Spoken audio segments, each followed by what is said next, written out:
乡亲啊，这个非常的雕刻，有真侪流派，其中泉州派的征伐样样要来社团。南投德山文化园区特别来展出着国宝大师相关的作品。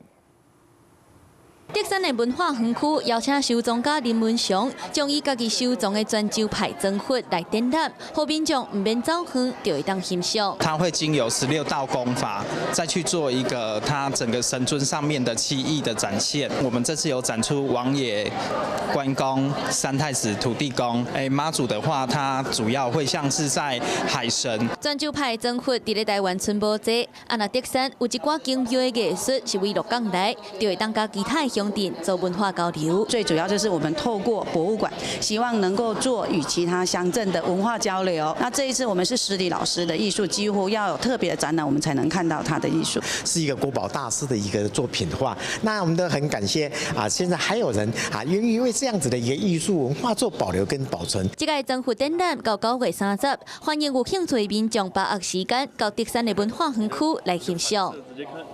Hello， 我是蒋欣梅。想要抢先掌握最及时的新闻资讯吗？赶快订阅、按赞、开启小铃铛，锁定华视新闻 YouTube 频道。